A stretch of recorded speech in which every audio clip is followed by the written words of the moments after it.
Welcome to another Columbia, South Carolina home tour. Today we're downtown and I'm going to show you a historic home built in 1909. We are in University Hill, one of Columbia's oldest neighborhoods, just east of the University of South Carolina.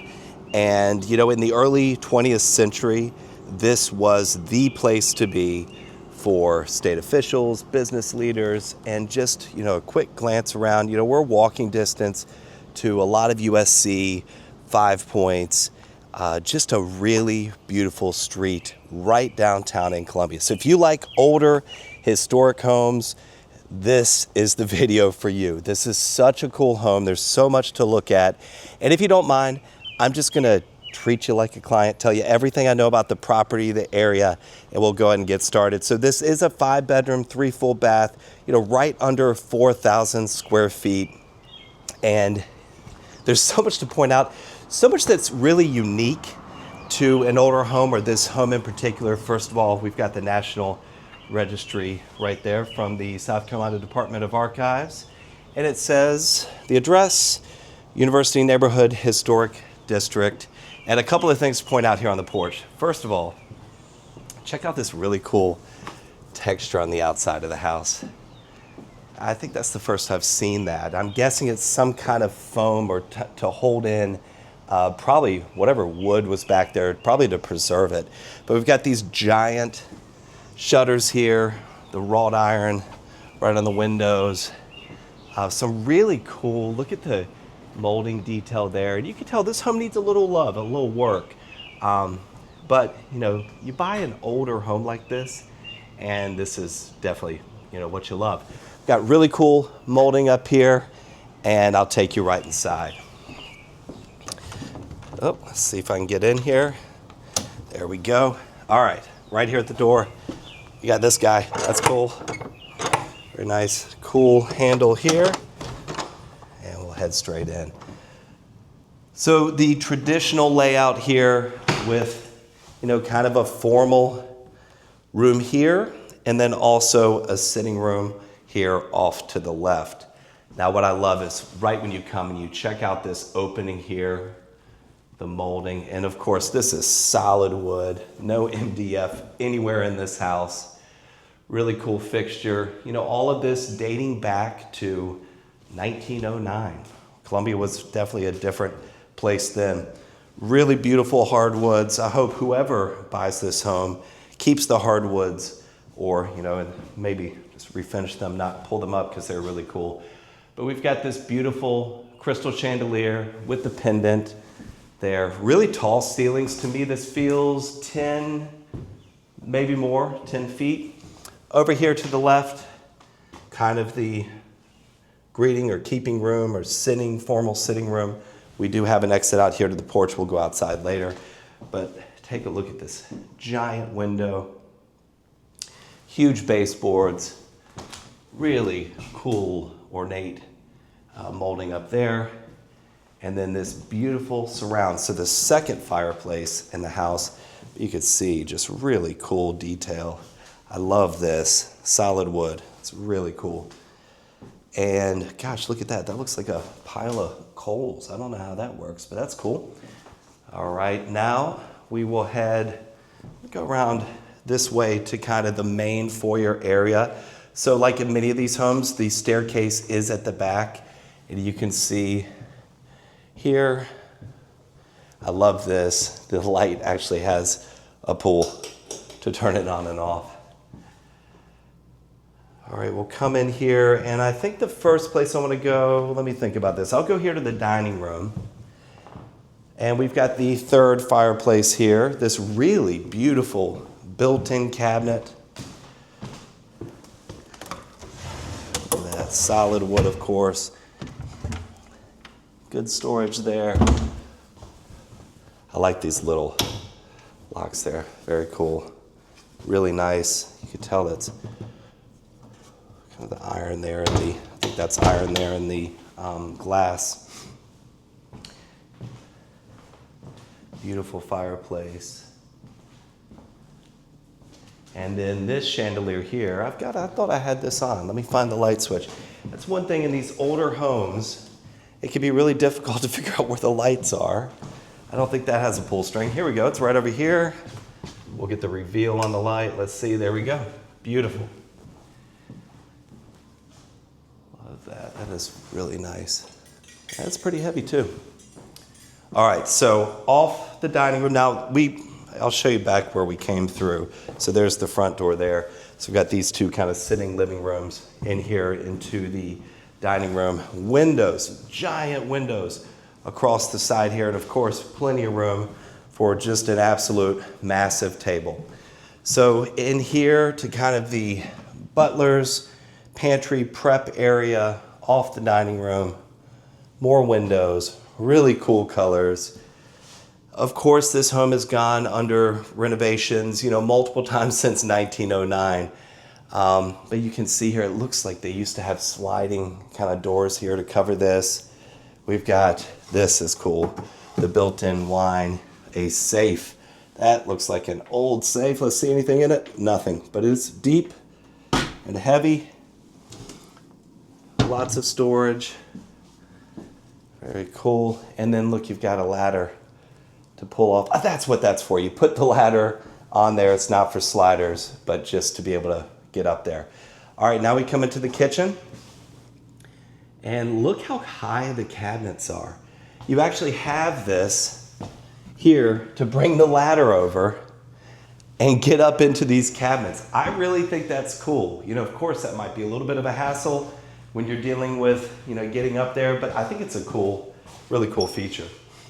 So we've got this circular island with storage. Very cool.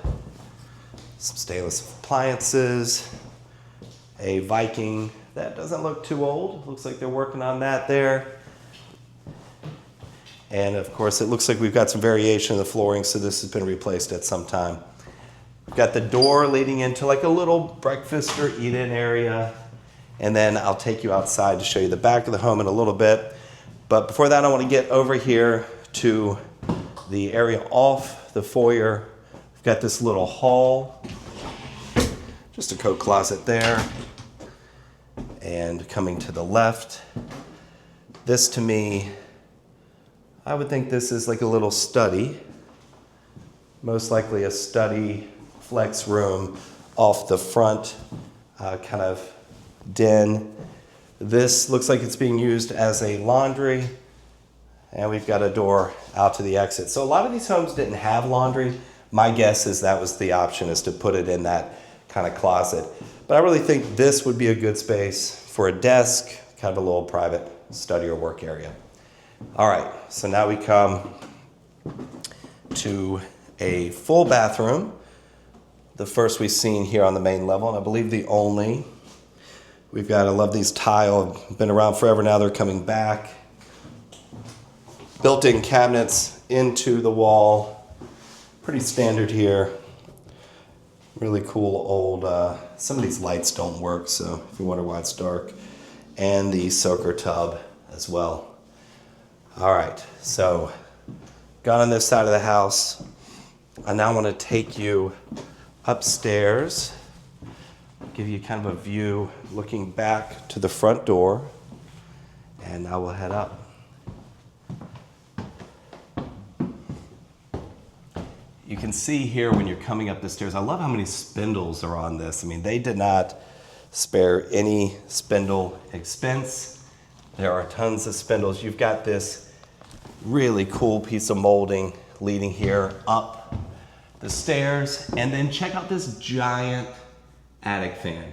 I love attic fans, had one when I was a kid. And on cool nights, my parents would turn it on. You'd have all the windows cracked.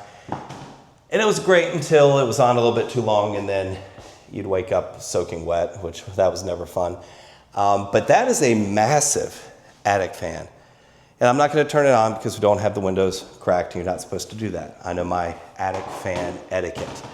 All right, so coming here, we're going to go to the back of the house first. This, I don't know.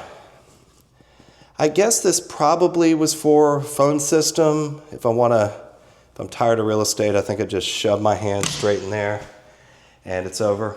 All right, so we'll go back to the back to my favorite bathroom. We're gonna skip the rooms for now, but check this thing out.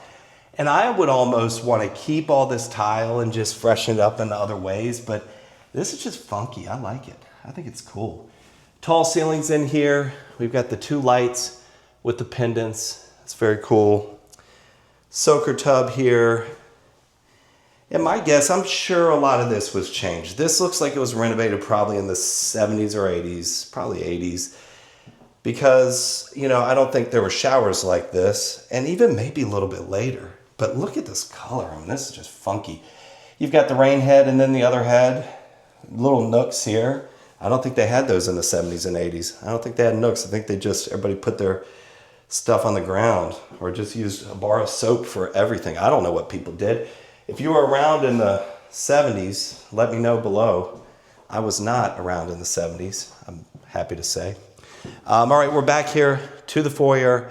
I want to go out front before I go to these bedrooms and see if I cannot fall off this balcony.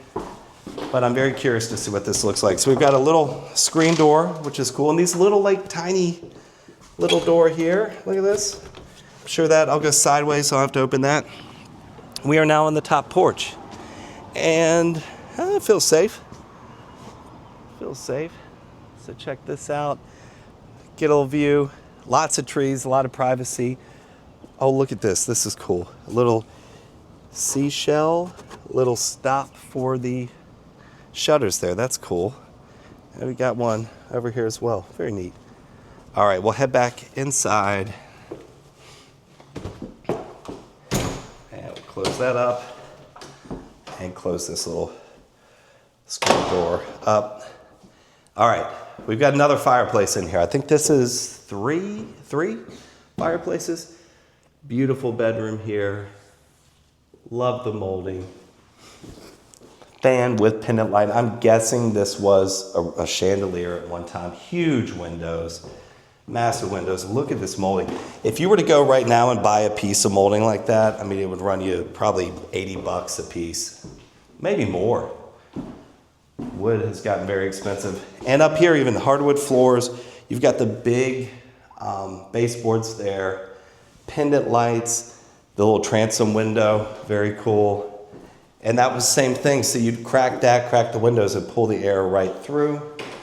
We've got a closet, which in 1909, to have all this closet space, pretty luxurious. I can imagine this home. I mean, it's a beautiful home, but back then it must have just been a showstopper.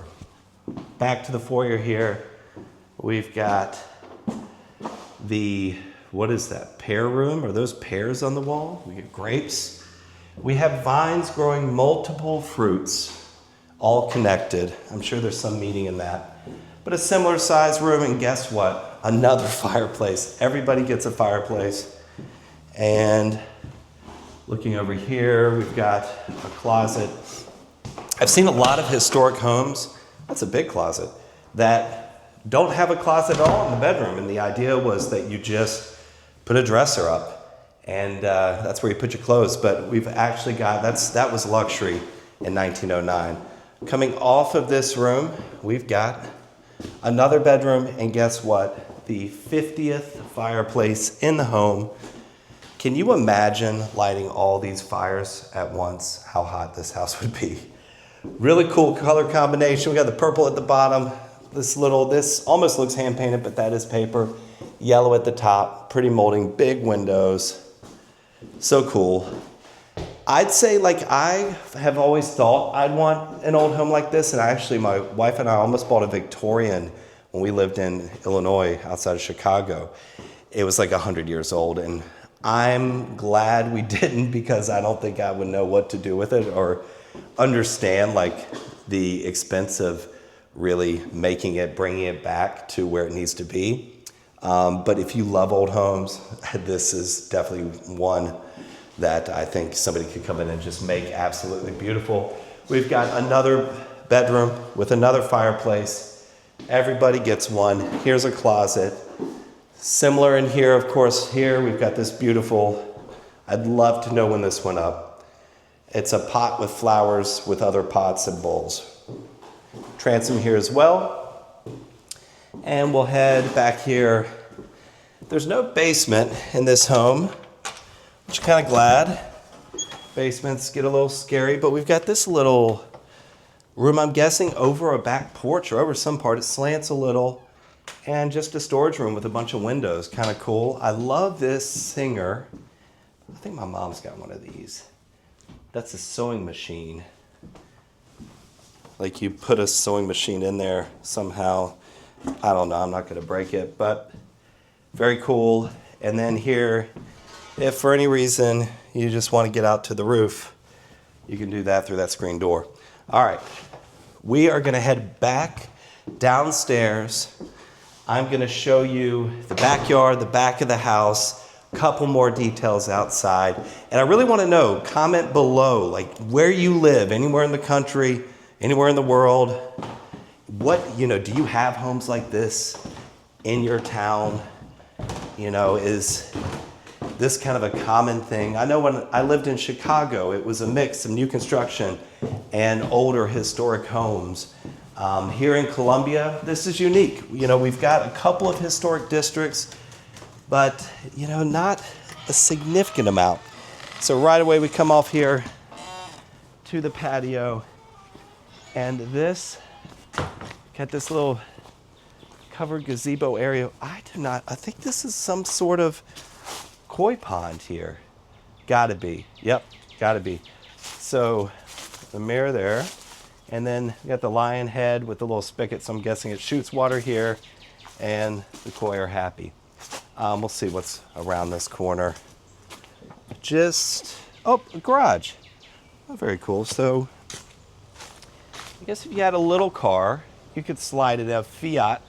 I know I parked kind of on the sidewalk because I was worried about getting, scratch my car in here. But this little garage, got another little entrance here. I love this. Gosh, that's heavy.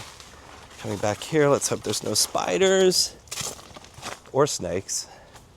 This was probably another bird bath or fountain. And this little private backyard.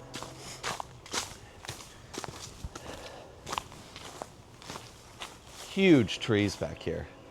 And check out the back of the house there. Really cool historic property. If you're thinking about buying a home anywhere in the greater Columbia area, it may seem weird to reach out to somebody you watch on YouTube, but people do it all the time, and I'm happy to help.